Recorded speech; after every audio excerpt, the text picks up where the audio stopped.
கர்த்தர் கொடுத்த வார்த்தைகளுக்கு நேராய் நாம் கடந்து செல்வோம். லூக்கா எழுதின சுவிசேஷம் 1 அதிகாரம் 38 வசனம். லூக்கா 1:38. அதற்கு மரியாள், இதோ நான் ஆண்டவருக்கு அடிமை, உம்முடைய வார்த்தையின்படி எனக்கு ஆக கடவது. Be it unto me according to thy word. உம்முடைய வார்த்தையின்படி எனக்கு ஆக கடவது. இந்த வார்த்தை தான் எனக்கு ஆண்டவர் கொடுத்தார். இந்த பகுதி நம்ம எல்லாருக்கும் நல்லா தெரியும்.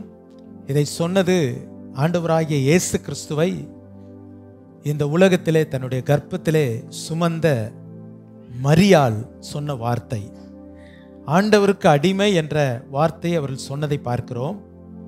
அந்த வார்த்தையை, அடுத்த வார்த்தையை நான் எடுத்துக்கொண்டேன்.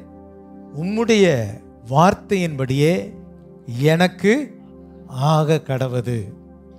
இதே இந்த மரியாளுக்குள்ளாய் ஒரு பெரிய சந்தேகம் வந்ததை பார்க்கிறோம். மரியாள் இடத்துல திடீரென்று தேவதூதன் வந்து ஒரு வார்த்தை சொல்லுகிறார். கிருபை பெற்றவளே வாழ்க, கர்த்தர் உன்னுடனே இருக்கிறார், ஸ்திரீகளுக்குள்ளே நீ ஆசீர்வதிக்கப்பட்டவள். திடீர்னு வந்து ஒரு வாழ்த்து செய்தியை ஒரு தேவதூதன் சொன்ன உடனே மரியாளுக்கு ஒரு பெரிய ஆச்சரியம். என்ன திடீர்னு நமக்கு ஒரு வாழ்த்துதல்?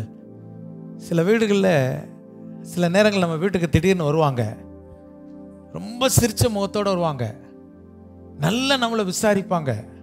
உடம்புலாம் எப்படி இருக்குது, நல்லா இருக்கிறீங்களா, பார்க்க ஒரு மாதிரி இருக்குது, அப்படி இப்படிலாம் ரொம்ப விசாரிச்சுட்டு, விசாரிக்காதவங்க விசாரிச்சுட்டு அப்புறம் மெதுவாக சொல்லுவாங்க, ஒரு 10,000 ரூபா தேவை, 10,000 ரூபா தேவை. யோசித்து பார்த்தேன், உன்னை தான் மனசில் பட்டுச்சு, அதனால் நேராக எங்கே வந்துட்டேன், உங்கள்கிட்ட வந்துட்டேன். நீங்கள் ஒருத்தர் வந்து உங்களை திடீர்னு கொஞ்சம் புகழ்ந்தாலே புரிஞ்சுக்கலாம், ஏதோ என்ன பண்ணியிருக்காங்க, ஏதோ ஒரு மேட்ருக்காக வந்திருக்காங்க அப்படின்னு நீங்கள் புரிஞ்சுக்குவீங்க. மரியாள் இடத்திலும் தேவதூதன் வந்து அப்படியே வாழ்க வாழ்க வாழ்கன்னு சொன்ன உடனே, என்னடா இது, என்னமோ இதுவரை தேவதூதனை பார்த்ததில்லை, திடீர்னு தேவதூதன் வருகிறார், கிருபை பெற்றவளேங்கிறாங்க, வாழ்கங்கிறாரு, கர்த்தர் உன்னோட இருக்கிறாரு அப்படின்னு சொல்லிட்டு, அடுத்தது நீ கர்ப்பவதியாகி ஒரு குமாரனை பெறுவாள் அப்படின்னு சொன்ன உடனே இந்த மரியாளுக்குள்ளாய் ஒரு பெரிய சந்தேகம். இது எப்படி ஆகும்? நான் புருஷனை அறியலே, நான் புருஷனை அறியாத ஒரு பெண்ணாய் இருக்கிறேனே, இது எப்படி ஆகும்? இது இயல்பு தானே, இயல்பு தானே. என்னால் முடியாத ஒன்றை திடீர்னு நடக்கும் அப்படின்னு சொல்லும் பொழுது அதை ஏற்றுக்கொள்ள முடியவில்லை. அதற்கு பதில் 37 வசனம் தேவதூதன் சொல்லுகிறார். என்ன சொல்லுகிறார்? தேவனால் கூடாத காரியம், அதனுடைய அர்த்தம் என்ன? தேவனால் எல்லாம் கூடும், எல்லாம் ஆகும். எப்படி ஆகும் என்றவர்களுக்கு பதில் என்ன? தேவனால் கூடும். ஆல் திங்ஸ் ஆர் பாசிபிள், எல்லாம் முடியும் அப்படின்னு தேவதூதன் சொல்லுகிறார். சொன்ன உடனே இந்த மரியாள் சொன்ன ஒரு வார்த்தை, உம்முடைய வார்த்தையின்படியே எனக்கு ஆக கடவது. இன்றைக்கு இந்த கால வேளையில் கர்த்தர் நம்ம ஒவ்வொருவரோடு கூட பேசுகிற ஒரு வார்த்தை என்ன தெரியுங்களா? மரியாளை போல நம்மோடு கூட பேசுகிறார். நாமும் இந்த மரியாளை போல உம்முடைய வார்த்தையின்படியே எனக்கு ஆக கடவுதுன்னு சொல்லணும் அப்படிங்கிறதை கர்த்தர் வலியுறுத்துகிறார். அல்லேலூயா. நம்ம இதை சிம்பிளாக நீங்கள் சொல்லிடக்கூடாது, இதுக்குள்ளே இருக்கிற ஆழத்தை பார்க்கணும். உம்முடைய வார்த்தையின்படி எனக்கு ஆக கடவுது அப்படின்னா அந்த வார்த்தைக்குள் என்ன இருக்கிறது, சொல்லப்பட்ட வார்த்தைக்குள் என்ன இருக்கிறது அப்படின்னா, நீ கர்ப்பவதியாவாய். இது நடக்கக்கூடாத ஒரு காரியம். இது நடந்தால் ஒரு திருமணமாகாத ஒரு பெண் கர்ப்பவதி ஆனால் என்ன நடக்கும்? என்ன நடக்கும்? முதல் குடும்பத்தார் வெறுப்பாங்க, சமுதாயம் வெறுக்கும், ஏளனமாய் பேசும், அவமானங்கள் ஏற்படும், நிந்தைகள் ஏற்படும். எந்த வாலிப பிள்ளை ஏற்றுக்கொள்ள முடியும்? திடீர்னு ஒரு பிள்ளைக்கு அப்படி ஒரு காரியத்தை தேவதூதன் சொன்னார்னா உங்களால் ஏற்றுக்கொள்ள முடியுமா? அதனால் ஒரு அவமானங்கள் ஏற்படும். டக்குன்னு இந்த பெண் வார்த்தையை சொல்ல முடியாது, உடனே சரின்னு சொல்ல முடியாது. இன்னைக்கு எதை கேட்டாலும் ஒரு மனுஷங்கிட்ட கேட்கும்போது அவங்க சொல்கிற வார்த்தை, யோசித்து சொல்கிறேன். அப்போ அந்த கொஞ்ச நேரத்துக்குள்ள சிலர் ஃபியூ செகண்டில் யோசித்துருவாங்க. இதை சொன்னால் என்ன நடக்கும், இதை சொல்லாட்ட என்ன நடக்கும்னு யோசிப்பாங்க. யோசிக்கக்கூடிய திறனை ஆண்டவர் நமக்கு தந்திருக்கிறார். உடனே யோசித்து அதை குறித்து நம்ம பேசுவோம். இதற்கு பின்னணியில் இருக்கிற பல வேதனைகள் உண்டு. மோசேயின் நியாயப்பிரமாணத்தின்படி இப்படி ஒரு சம்பவம் நடந்தா அந்த பெண்ணை என்ன செய்யணும்? கல்லெறிஞ்சு கொல்லணும். தெரியுமா உங்களுக்கு? மோசேயின் நியாயப்பிரமாணத்தின்படி ஒரு பெண் இப்படி திடீர்னு கர்ப்பவதியானா கல்லெறிஞ்சு கொள்ளணும். தவறா நடந்துட்டா கல்லெறிஞ்சு கொள்ளணும். எத்தனை விதமான சட்ட சிக்கல்கள் இருக்கிறது, எத்தனை விதமான அவமானங்கள் இருக்கிறது. இத்தனையும் நான் தாங்கிக் கொள்ள ஆயத்தம் என்று அவள் கீழ்ப்படிந்து, அந்த வார்த்தைக்கு கீழ்ப்படிந்து சொல்ற ஒரு வார்த்தை தான், உம்முடைய வார்த்தை என்படி எனக்கு ஆக கடவுது. அருமையானவர்களே, தேவனுடைய வார்த்தைகள் சில வேளைகளிலே நமக்கு வருகிறது.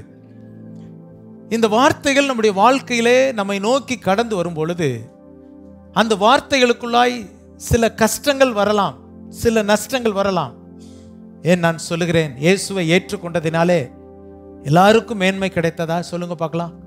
இன்றைக்கும் நம்முடைய இந்திய தேசத்திலே இந்த இயேசுவின் வார்த்தையை ஏற்றுக்கொண்டதினால் கிராமங்களிலே புறக்கணிக்கப்பட்டவர்கள் எத்தனை பேர்?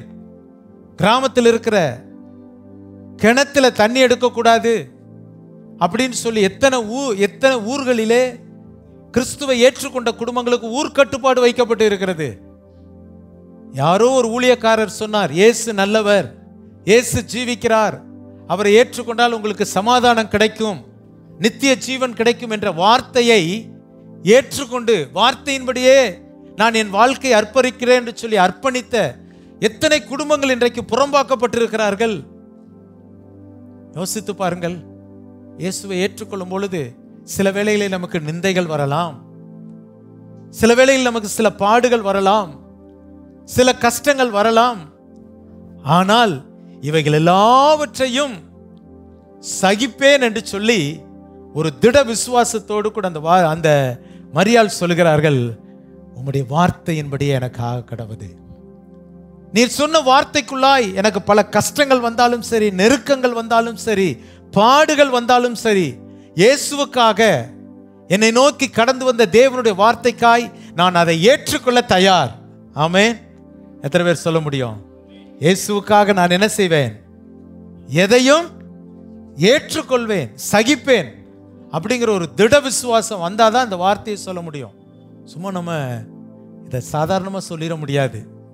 அப்போ அந்த மரியாளுக்குள்ளாய் ஒரு சில நிமிடங்களிலே அவ்வளோ யோசித்திருக்கிறாங்க, இதனால் வரப்போகிற நிந்தை என்ன? ஏனென்றால் ஒரு புருஷனுக்கு நியமிக்கப்பட்டிருக்கிறாங்க, நிச்சயம் பண்ணப்பட்டவர்கள். அவர் நம்மளை என்ன நினைச்சுக்குவாரு? எத்தனையோ காரியங்கள், இவைகள் எல்லாவற்றையும் யோசித்த பிறகு என்ன வந்தாலும் என்ன இயேசுவுக்காக நான் சகிக்க தயார். ஹல்லேலூயா. எத்தனை பேர் அப்படி சொல்ல முடியும்? ஆமென். அந்த மரியாளுடைய வார்த்தை தான், உம்முடைய வார்த்தையின்படியே எனக்கு ஆக கடவுது. ஆமென். இப்படி சொல்ல வரும்பொழுது அந்த சொல்லப்பட்ட வார்த்தைக்குள் ஆழம் இருக்கிறது, ஆசீர்வாதம் இருக்கிறது. நான் ஒன்ன சொல்றேன், இயேசு கிறிஸ்துவின் வார்த்தையை விசுவாசிக்கிறவர்களுக்கு பாடுகளும் உண்டு, அந்த பாடுகளுக்குள்ளே பல மேன்மைகளும் இருக்கிறது. ஹல்லேலூயா. கொஞ்சம் பாடுகளாக தான் இருக்கும், சில கஷ்டங்கள் இருக்கத்தான் செய்யும். ஆனால் அதற்குள்ளாக தேவன் வைத்திருக்கிற மேன்மை என்ன தெரியுமா? இந்த மரியாள் தன்னை வார்த்தையின்படியே ஆக கடவுது என்று சொன்ன பொழுது அதனால் வந்த ஆசீர்வாதம், முதல் ஆசீர்வாதம் பாருங்கள். இந்த அர்ப்பணிப்பின் விளைவு என்ன? எல்லா ஜனத்திற்கும் மிகுந்த சந்தோஷத்தை உண்டாக்கும் நற்செய்தி, இரட்சகர் பிறந்தார். ஆமென். இந்த அம்மாவுடைய அர்ப்பணிப்பு தான் எல்லா ஜனத்திற்கும் எதை கொண்டு வந்தது? மிகுந்த சந்தோஷம். மிகுந்த சந்தோஷம் என்றாய் கவனிங்கள். ஒரு தாயினுடைய அர்ப்பணிப்பு, உம்முடைய வார்த்தையின்படியே ஆக கடவுது என்று சொன்ன இந்த அர்ப்பணிப்பு இந்த முழு உலகத்திற்கும் மிகுந்த சந்தோஷத்தை கொண்டு வந்தது. ஹல்லேலூயா. எத்தனை பேர் அதை விசுவாசிக்கிறீங்க? இயேசு கிறிஸ்தவ மதத்தை ஸ்தாபிக்கவும் வரவில்லை, கிறிஸ்தவ மதத்தின் தெய்வமும் அல்ல. என்ன தப்பா புரிஞ்சுக்காதீங்க. அப்புறம் யார் தான் அவருன்னு? அவர் கிறிஸ்தவ மதத்தின் தெய்வம் அல்ல, உலக இரட்சகர். இந்த முழு உலகத்திற்கும், அது எந்த ஜாதியை சார்ந்தவர்களா இருக்கலாம், எந்த தேசத்தை சார்ந்தவர்களா இருக்கலாம், எந்த மதத்தை சார்ந்தவர்களா இருக்கலாம், எந்த மொழியை சார்ந்தவர்களா இருக்கலாம், எப்பேற்பட்ட நிறமுள்ளவராய் இருக்கலாம், எல்லாருக்கும் உலக இரட்சகராய் ஒரே ஒருவர் இயேசு தோன்றினார். ஹல்லேலூயா. இன்றைக்கு இயேசுவின் பிறப்பு உலகத்தின் எல்லா நாடுகளிலும் கொண்டாடப்படுகிறது. எல்லா ஜனத்திற்கும் மிகுந்த சந்தோஷத்திற்கு காரணம் என்ன தெரியுங்களா? இந்த மரியாளுடைய அர்ப்பணிப்பு. உம்முடைய வார்த்தையின்படியே எனக்கு ஆக கடவது. இரண்டாவதாக இந்த அர்ப்பணிப்பினுடைய விளைவு என்ன அப்படின்னு சொல்லி பார்க்கும் பொழுது, மத்தேயு எழுதின சுவிசேஷம் 4ஆம் அதிகாரம் 15ஆம் வசனத்தை வாசியுங்கள். மத்தேயு 4:15. இந்த அர்ப்பணிப்பின் மூலமாய் இந்த உலகத்திற்கு கிடைத்தது என்ன? பெரிய வெளிச்சம். முதலாவது என்ன சொன்னேன்? மிகுந்த சந்தோஷம். இரண்டாவது பெரிய வெளிச்சம். பொதுவா இந்த உலகத்துக்கு என்ன தேவை தெரியுங்களா? இப்போ இந்த இடம் ஃபுல்லா இருளா இருந்தா யாராலும் என்ன இருக்க பண்ண முடியாது, ஒண்ணுமே பண்ண முடியாது. அப்போ இந்த உலகத்திற்கு தேவை முதலாவது என்னது? வெளிச்சம். நீங்கள் ஆதியாகமம் 1ஆம் அதிகாரம் 2ஆம் வசனத்தை வாசித்தீங்கன்னா, 1ஆம் அதிகாரம் 1ஆம் வசனம், ஆதியிலே தேவன் வானத்தையும் பூமியும் சிருஷ்டித்தார். பூமியானது ஒழுங்கின்மையும் வெறுமையுமா இருந்தது. ஆழத்தின் மேல் என்ன இருந்தது? இருள் இருந்தது. இப்ப ஆண்டவர் இந்த பூமியிலே உண்டாக்கின முதல் ஒன்று என்னது? வெளிச்சம் உண்டாக கடவுது. வெளிச்சம் இல்லைன்னா ஒன்னையுமே ஒரு மனிதன் என்ன பண்ண முடியாது, செய்யவே முடியாது. ஆகவே இருளில் ஜனங்கள் இருக்கிறவர்களுக்கு முதலாவது தேவை என்னது? வெளிச்சம். வெளிச்சம். அந்த வெளிச்சத்தை இந்த பூமிக்கு கொண்டு வந்தவர் இயேசு கிறிஸ்து. அதற்கு காரணம் மரியாள் சொன்ன உம்முடைய வார்த்தையின்படி எனக்கு ஆக கடவுது. ஆண்டவருடைய வார்த்தைக்கு நீங்கள் செவி கொடுக்கும் பொழுது ஆண்டவரை போல நாமும் வெளிச்சத்தின் பிள்ளைகளாய் மாறுகிறோம். அவர் வெளிச்சமாய் இருக்கிறார். என்னை பின்பற்றுகிறவன் இருளிலே நடவாமல் ஜீவ ஒளியிலே நடக்கிறான், அல்லது ஜீவ ஒளியை பெறுகிறான். அருமையானவர்களே, நாம் இந்த உலகத்திற்கு வெளிச்சமாய் இருக்கிறோம். ஆகவே இந்த வெளிச்சத்திற்கு காரணம் ஆண்டவராகிய இயேசு கிறிஸ்து. இரண்டாவது, இந்த உலகத்திற்கு வெளிச்சத்துக்கு பிறகு மனு வாழ்க்கையில நமக்கு என்ன இருக்கணும் தெரியுமா? சந்தோஷமா இருக்கணும். ஆமே, சந்தோஷமா இருக்கணும். வாழ்நாள் முழுது அழுதுகிட்டு இருந்தா வாழ்க்கையாது. சந்தோஷமா இருக்கணும். ஆண்டவர் இந்த உலகத்தை படைத்த பிறகு எல்லா புல் பூண்டுகள், எல்லா பழங்கள், கனிகள், விலங்குகள், மீன் வகைகள் எல்லாவற்றையும் படைச்ச பிறகு மனுஷனை படைச்சிட்டு அதோடு விட்டுட்டாரா? இல்லை, அவனுக்கு ஒரு ஏதேன் தோட்டத்தை உருவாக்கினார். ஏதேன் தோட்டத்தை உருவாக்கினார். நான் யோசித்து பார்த்தேன். அந்த ஏதேன் தோட்டத்தை நீங்கள் யோசித்து பாருங்க. அந்த ஏதேன் தோட்டத்தில் 2 பேர் இருக்கிறாங்க, ஆதாம் ஏவாள். அந்த 2 பேர்த்துக்கு எத்தனை நதி ஓடிச்சாமா? 4 நதி. பைசோன், கீகோன், இதக்கேல், ஐப்ராத். அந்த நதிகளுக்கு எத்தனை பேர்? 4 நதிகளுக்கு பேர் என்ன? பைசோன், கீகோன், இதக்கேல், ஐப்ராத். நான் எங்கேயோ உள்ளதை சொல்லலை, பைபிள் உள்ளதான் சொல்கிறேன். ஆதியாகமம் 2ஆம் அதிகாரத்தில் இருக்குது. இந்த 4 நதிகள் எந்த தோட்டத்தில் இருக்கிறது? ஏதேன் தோட்டத்தில் இருந்துச்சாமா. யாருக்கு? 2 பேர்த்துக்கு இந்த நதி இருக்குது. அப்போ எவ்வளோ செழிப்பாக இருக்குன்னு யோசித்து பாருங்க. எல்லா மரங்களும் இருக்கிறது, எல்லா விலங்குகளும் இருக்கிறது. அந்த நதி, அப்போ அந்த ஏதேன் தோட்டம் எப்படி இருந்திருக்கும் யோசித்து பாருங்க. ஆண்டவர் ஏன் அதை இவ்வளோ கொடுத்தார் அப்படின்னா, நம்ம சந்தோஷமா இருக்கணும். ஆதாம் ஏவாள் எப்படி இருக்கணும்? சந்தோஷமா இருக்கணும். உலகத்தில் மனிதன் சந்தோஷமா இருப்பதற்காக தான் ஆண்டவர் இந்த பூமியை கொடுத்தார், எல்லாவற்றையும் கொடுத்தார். இத்தனைக்கும் பிறகு சாயங்காலம் அவர் வருவாராமா ஏதேன் தோட்டத்துக்குள்ள. குளிர்ச்சியான வேலையில் அவர் என்ன பண்ணுவாரு? ஆண்டவர் இறங்கிடுவாரு. அவரும் கூட என்ன பண்றாரு? சந்தோஷமா பேசுறாரு. எப்படி ஆண்டவர் நம்மோடு கூட விருப்பம் வைக்கிறார். அப்போ மனிதனுக்கு தேவை வெளிச்சம், மனிதனுக்கு தேவை சந்தோஷம். இந்த 2ஐயும் மனுஷன் இழந்துட்டான். இது 2 தான் பிசாசு என்ன பண்ணான்? பிடுங்கிட்டான். 2 கொரிந்தியர் 4ஆம் அதிகாரம் 4ஆம் வசனம். 2 கொரிந்தியன்ஸ் 4:4. First fees பிடுங்கிட்டான். பிசாசு என்ன பண்ணிட்டான்? எல்லாருடைய கண்ணில் இருக்கிற ஃபீஸை பிடுங்கிட்டான். வெளிச்சத்தை பிடுங்கிட்டான். பிரபஞ்சத்தின் இந்த சுவிசேஷத்தின் மகிமையான சுவிசேஷத்தின் ஒளி பிரகாசமா இராதபடிக்கு கண்ணு குருடாயிருச்சு. அதனாலதான் எதை வணங்குவதுன்னு தெரியல, எதையும் வணங்குறான். வணங்க வேண்டியதை விட்டுட்டு சிருஷ்டிகரை தொழாமல் சிருஷ்டியை தொழுது கொண்டு இருக்கிறார்கள். எதை வணங்கணும்? சிருஷ்டித்தவரை வணங்கு, சிருஷ்டியை வணங்காதே. ஆனா மனுஷன் சிருஷ்டித்தவரை விட்டுட்டு சிருஷ்டிக்கப்பட்ட எல்லாவற்றையும் வணங்கி கொண்டு இருக்கிறதை பார்க்கிறோம். ஃபீஸை பிடுங்கிட்டான். கண்ணு இல்லை, முதலாவது வெளிச்சம் இல்லை, ரெண்டாவது மனுஷனுக்குள்ள சந்தோஷம் இல்லை. ஆனால் இந்த ரெண்டையும் தருவதற்காக தான் இயேசு இந்த பூமிக்கு வந்தார். எல்லா ஜனத்திற்கும் மிகுந்த சந்தோஷம், ரெண்டாவது வெளிச்சம்.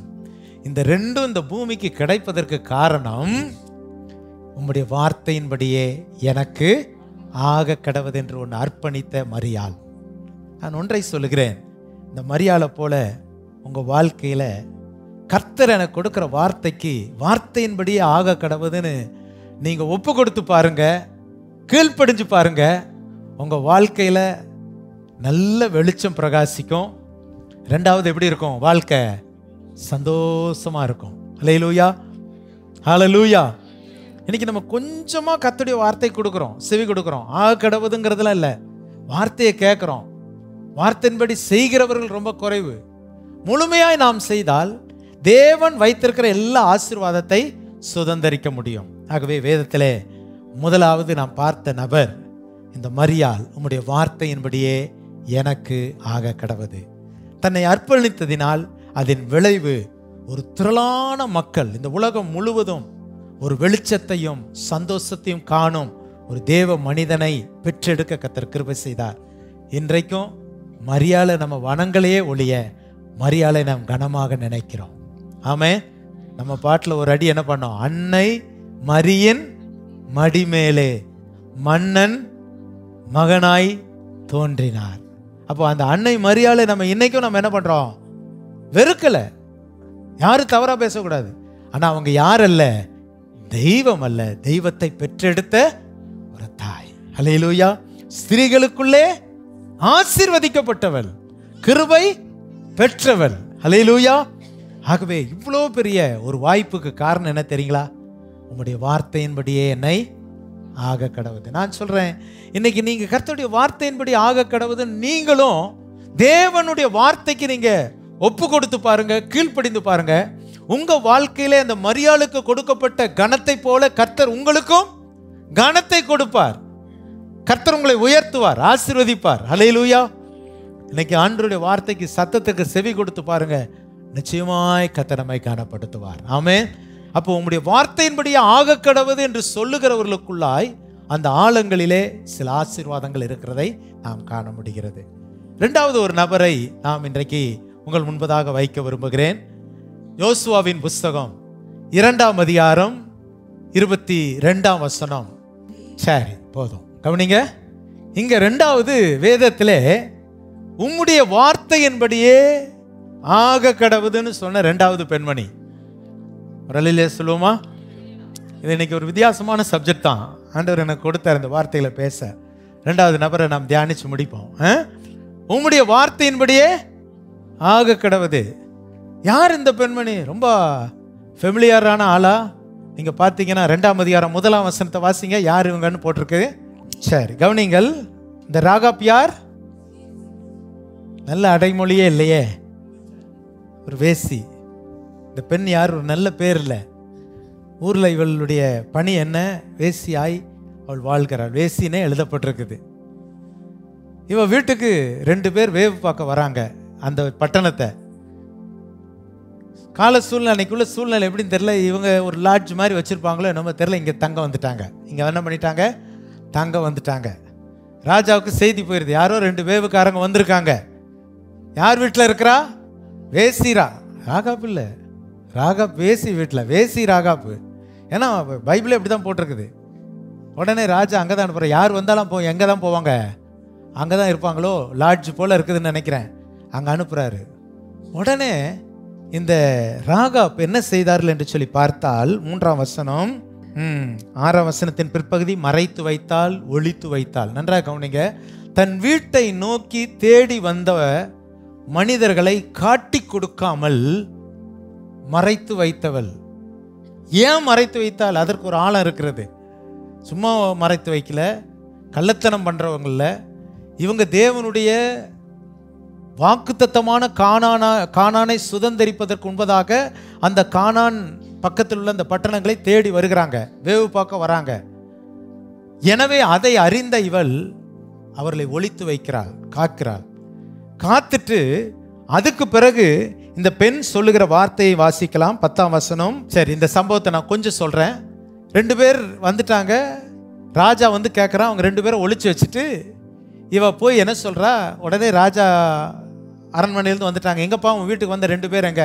என் வீட்டுக்கு வந்ததெல்லாம் உண்மைதான், இப்போமே போயிட்டாங்க, இந்த வழியாக போயிருப்பாங்க, நீங்கள் சீக்கிரம் போய் பாருங்கள், அவங்கள தேடி கண்டுபிடிச்சிடலாம் அப்படின்னு சொல்லிட்டு திரும்ப இவள் வந்து அந்த 2 பேரை பார்த்து சொல்லுகிறாள். அதுதான் அந்த வார்த்தை. 9ஆம் வசனத்தை வாசிங்க. கர்த்தர் உங்களுக்கு தேசத்தை ஒப்பு கொடுத்தார் என்றும் உங்களை பற்றிய திகில் எங்களை பிடித்திருக்கிறது என்றும் உங்களை குறித்து, பாருங்க எவ்வளோ சத்தியத்தை அறிஞ்சு வச்சிருக்கா பாருங்க. இந்த ராகாப் வேசிதானே ஒழிய இவளுக்கு வந்து கர்த்தர் உங்க கையில் என்ன பண்ணிட்டாரு? தேசத்தை கொடுத்துட்டாரு.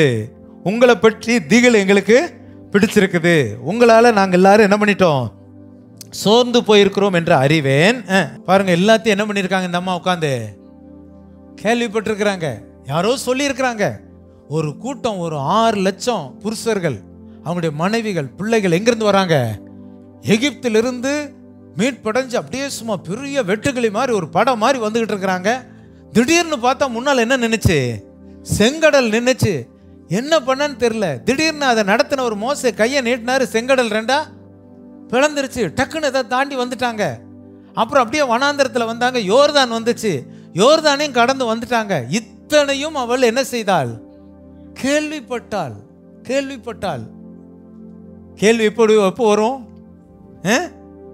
தேவனுடைய வார்த்தையினால் வரும் அப்படின்னு போட்டிருக்குது. அப்போ இவளுடைய தொழில் இப்படிப்பட்ட ஒரு தொழிலா இருந்தாலும் இவளுக்குள்ளாய் ஏதோ ஒரு என்னது? தேவனுடைய ஜனத்தை குறித்த, தேவனை குறித்த ஒரு அறிவு, புரிதல் காணப்பட்டது. அல்லேலூயா. எங்கள் இருதயம் கரைந்து போயிற்று, எங்க தைரியம் எல்லாம் அற்று போயிற்று. இதுதான் முக்கியம், நல்லா கவனிங்க. உங்கள் தேவனாகிய கர்த்தரே உயர வானத்திலும். இந்த வார்த்தை இருக்கு பாத்தீங்களா? இந்த அம்மாவுடைய ஸ்டேட்மெண்ட் என்ன? என்னதான் இருந்தாலுங்க, உங்கள் தேவனாகிய கர்த்தர் ஒருவரே உயர வானத்திலும் கீழே பூமியிலும் தேவனானவர் என்ற ஒரு அறிக்கை. ஒரு அல்லேலூயா சொல்லுங்க பார்க்கலாம். ஆமென். இந்த அறிவு, இந்த ஞானம் யாருக்குள்ள இருந்தது? அந்த ராகாப்புக்குள் இருந்தது. அல்லேலூயா. அடுத்தது இந்த பெண்ணுடைய அடுத்த எதிர்பார்ப்பு பாருங்க. அடுத்தது இந்த பெண்ணுடைய எதிர்பார்ப்பு என்ன அப்படின்னா, நீங்களும் எனக்கு என்ன செய்யணும்? தயவு செய்யணும். எனக்கு மாத்திரமல்ல, என் தகப்பனுடைய குடும்பம், தன் குடும்பத்தோடு கூட ஒரு ரட்சிப்பை சுதந்தரிக்கும் எண்ணம் உடையவளாய் இருந்தாள். நன்றாக கவனிங்க. ராகாப் சாதாரண ஆள் இல்லை. நீங்க நினைச்ச மாதிரி வேசிங்கிறது அந்த வார்த்தை போடப்பட்டிருக்குது. ஆனால் அவளுக்குள்ள இருந்த ஆழமான ஆவிக்குரிய அனுபவங்கள் நம்ம இடத்துல இன்னைக்கு இருக்குதா? உயர வானத்திலும் கீழே பூமியில் அவரே தேவனானவர் என்று சொல்கிறார். தயவு எனக்கு வேணும், நான் தயவு செய்கிறேன், அதை போல நீங்க தயவு செய்யணுங்கிறா. அது மாத்திரம் என் குடும்பமே காக்கப்பட வேண்டும் என்று அவள் வேண்டுதல் செய்கிறாள். இதனுடைய அர்த்தம் என்ன? இன்றைக்கு நாம் அறிந்து கொண்ட சத்தியத்தை நாமும் நம்முடைய குடும்பமும், ரட்சிக்கப்படாத உங்களுடைய குடும்பத்தார் ரட்சிக்கப்பட வேண்டும் என்று கண்ணீர் விட்டு அழுது ஜெபிக்க வேண்டும். ஆமென். ரட்சிக்கப்படாத உங்கள் பிள்ளைகள் ரட்சிப்பை பெற வேண்டும் என்று அழுது ஜெபிக்க வேண்டும். ரட்சிக்கப்படாத உங்கள் கணவர், ரட்சிக்கப்படாத உங்கள் மனைவி, உங்கள் பெற்றோர் ரட்சிப்பை சுதந்தரிக்க வேண்டும் என்ற எண்ணம் உடைய வேண்டும். அவளுக்குள் ஒரு ஆத்தும பாரம் இருந்தது. இந்த வார்த்தையை நான் எப்படி சொல்கிறேன் என்றால், ராகாப்புக்குள்ளாய் ஒரு ஆத்தும பாரம் இருந்தது. ரட்சிப்பு அடைய வேண்டும் என்ற ஒரு பாரம் இருந்தது. நான் எப்படியாவது தப்பு வைக்கப்பட வேண்டும் என்று சொல்லி அந்த இடத்துல கேட்கும் பொழுது அவர்கள் ஒரு வார்த்தையை சொல்லுகிறார்கள். என்ன சொல்றாங்க? நீங்க இந்த இடத்துல என்ன செய்யணும்? இந்த சிவப்பு நூலை, அதன் பிறகு அவளை அந்த கயிறு வழியாக இறக்கி விடுகிறதை நாம் பார்க்கிறோம். அவர் சொல்றாங்க, இந்த கயிறை நீ என்ன பண்ணணும்? உன் ஜன்னல்ல கட்டணும். வாசிங்க 21ஆம் வசனம் பாருங்க. அவங்க ஒரு அடையாளம் சொல்றாங்க. நீ இந்த வீட்டுக்கு மேலே என்ன செய்யணும்? எங்களை இறக்கி விட்டியே, இந்த சிவப்பு கயிற்றில் நீ என்ன பண்ணணும்? நீ தப்புவிக்கப்பட வேண்டும் என்றால் சிவப்பு கயிறை கட்டிரு. நாங்கள் இந்த பட்டணத்தை நோக்கி வரும்போது இந்த சிவப்பு கயிறு இருக்க வீட்டை மாத்திரம் விட்டுருவோம் அப்படின்னு சொன்ன உடனே அதற்கு அப்படியே கீழ்ப்படிந்து இவங்க போன உடனே என்ன பண்ணிட்டா? ஃபஸ்ட்டு என்ன பண்ணிட்டா? சிவப்பு கயிறை கட்டிட்டா. காரணம் என்ன? இன்னைக்கு சிவப்பு கயிறு எங்கே கட்டுறாங்க? வேற எங்கேயோ கட்டுறாங்க. கட்ட வேண்டியது ஜன்னல்ல கட்டுங்க. உங்க பாதுகாப்பு அந்த சிவப்பு எதை காண்பிக்கிறது தெரியுமா? இயேசு கிறிஸ்துவின் ரத்தம். ஹல்லேலூயா.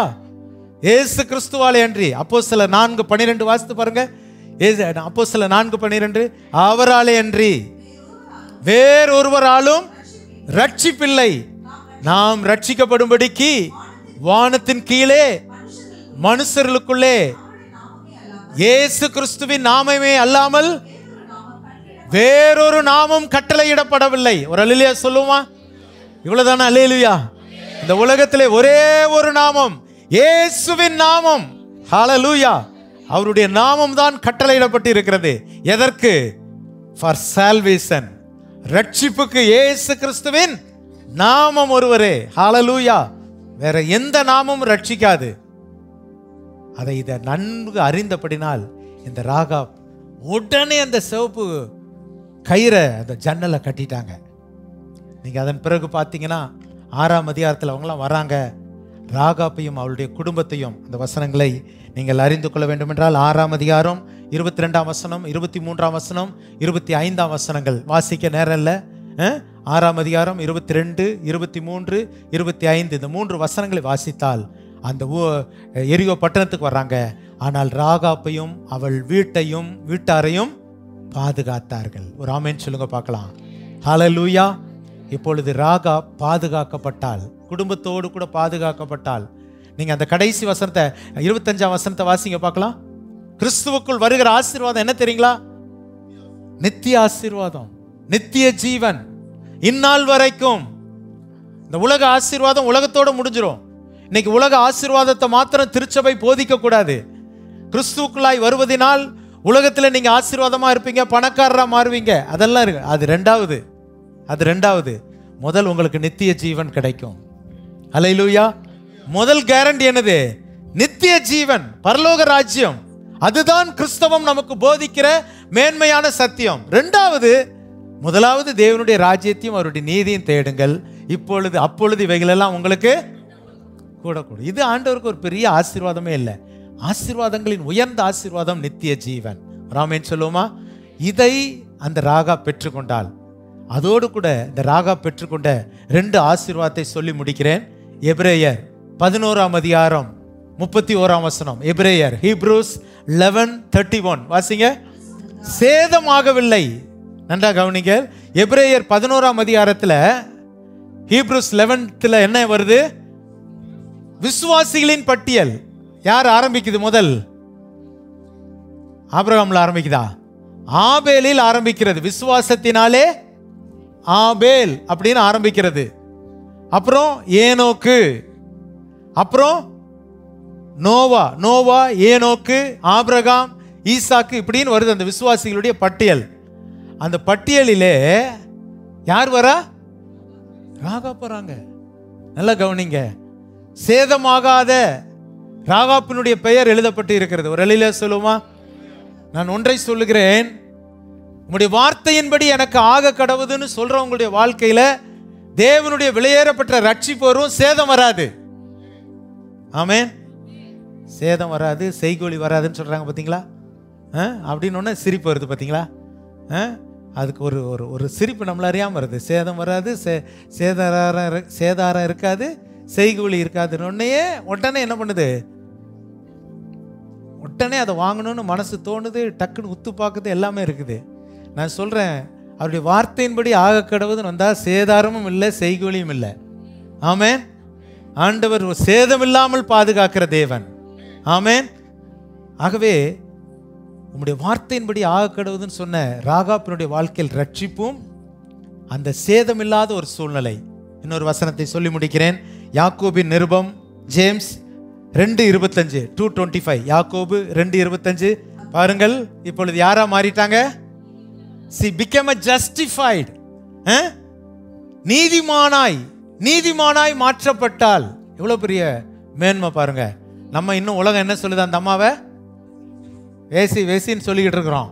ஆனா அந்த அம்மா யார்? இப்போ நீதிமான் ஆக்கப்பட்டவர்கள், விசுவாச பட்டியலிலே காணப்படுறாங்க. யோசித்து பாருங்க. நம்ம நினைக்கிறோம் இவங்கெல்லாம் பரலோகத்தில் இருப்பாங்க, நம்மளாம் பரலோகத்தில் இருப்போம் நம்ம நினைக்கிறோம். ஆனால் பரலோகம் டோட்டலி வித்தியாசம். ஆண்டவர் நீதிமான்களை அல்ல, பாவிகளை ரட்சிக்க இயேசு இந்த உலகத்திற்கு வந்தார். நீதிமான் என்று சொல்லி தன்னை ரொம்ப நீதிமானா காக்கிறவங்களாம் அவ்வளோ இருக்க மாட்டாங்க போல இருக்குது. நம்மை தாழ்த்தி, ஆண்டவரே உம்முடைய வார்த்தையின்படி எனக்கு ஆக கடவுது. எந்த வார்த்தை சொன்னாலும் சிலர் சொல்லுவாங்க, இது எனக்கு தெரியுங்க, இது எனக்கு தெரிஞ்ச சத்தியங்க, நான் தெரியாதில்லை, நான் படிக்காதில்லை, நான் படிக்காத வேதம் இல்லை, எனக்கு தெரியாத சத்தியம் இல்லை அப்படின்னு சொன்னா ஆண்டவர் ஃபெயில் ஆகிடுவார். ஆண்டவரே உடைய வார்த்தையின்படி எனக்கு ஆக கடவுது, அது என்ன ஆனாலும் சரி ஆண்டவரே, நான் ஒபே பண்ணுறேன், நான் கீழ்ப்படுகிறேன், நான் ஒப்பு கொடுக்குறேன், நான் சரண்டர் ஆகிறேன்னு சொல்லிட்டாங்கன்னா ஆண்டவருக்கு ரொம்ப பிடிக்கும். ஒரு பிடிச்ச வசனம் என்ன தெரியுமா? நொறுங்குண்டதும் நறுங்குண்டதுமான இருதயத்தை தேவன் புறக்கணியார். ஆமென். ஏசாயால சொல்லப்பட்டிருக்கு, இதன் வசனத்திற்கு நொறுங்குண்டு நடுங்குகிறவனை நான் என்ன செய்வேன்? நோக்கி பார்ப்பேன். வசனங்கள் நம்மை வரும்போது இது என்னோடு கூட கர்த்தர் பேசுகிறார், நான் ஆண்டவருக்கு அடிமை, அவருடைய வார்த்தையின்படி எனக்கு ஆக கடவுதுன்னு ஒப்பு கொடுத்து பாருங்க. உங்களுக்குள் தேவனுடைய ஆசீர்வாதம் கடந்து வரும். உங்கள் மூலமாய் குடும்பத்திற்கு ஆசீர்வாதம் வரும். இன்றைக்கு ஒரு ராகாப், வேசின்னு அழைக்கப்பட்ட ராகாப்பை பற்றி இந்த சபையில் பேசுகிற அளவுக்கு ஆவியானவர் இந்த மகளுக்குள் எவ்வளோ உன்னதமான காரியங்களை வைத்திருக்கிறார். யோசித்து பாருங்க. நம்ம ஒரு வேசியை பற்றி எப்படி எழுதுவாங்க? வேசியை பற்றி எப்படி எழுதியிருக்கணும்? ஆனால் எவ்வளோ மேன்மையான சத்தியங்கள் விசுவாச பட்டியலில் இருக்கிறது. நீங்கள் அந்த எபிரேயர் 11ஆம் அதிகாரத்தில் பார்த்தீங்கன்னா, பெரிய தேவனுக்கு பெரிய ஆலயத்தை கட்டின யாருடைய பேர் இல்லை? தேடி பாருங்க. எபிரேயர் 11 சாலமோன் பேர் தான் என்கிட்ட கொண்டு வாங்க, ஒரு 10,000 ரூபா தந்துடுறேன் உங்களுக்கு. சாலமோன் பேர் நீங்களா எழுதிட்டு வரக்கூடாது. தாவீதுக்கு பக்கத்தில் சாலமோன் எழுதிட்டு வரக்கூடாது. பிரிண்ட் பண்ண பைபிளில் சாலமோன் பேர் இருந்துச்சுன்னா நீங்கள் கொண்டு வாங்க. தேவனுக்கு பெரிய ஆலயத்தை கட்டின சாலமோன் பேர் இல்லை, ஆனால் வேசி என்று அழைக்கப்பட்டவருடைய பெயர் அந்த விசுவாச பட்டியலில் இருக்கிறது. ராமேன்னு சொல்லுவோமா? ஆண்டவருடைய பார்வையில் இந்த கிறிஸ்மஸ் நாட்களில் நான் எல்லாருக்கும் எனக்கும் சேர்த்து தான் நான் பேசுகிறேன். நம்முடைய வார்த்தையின்படி ஆக கடவுதுன்னு யார் சொல்கிறோமோ அவங்களோடு கூட கர்த்தர் இருக்கிறார். ஹல்லேலூயா. அவர்கள் மூலமாய் கர்த்தர் வெளிப்படுவார். அவர்களை கொண்டு கர்த்தர் பெரிய காரியங்களை செய்வார்.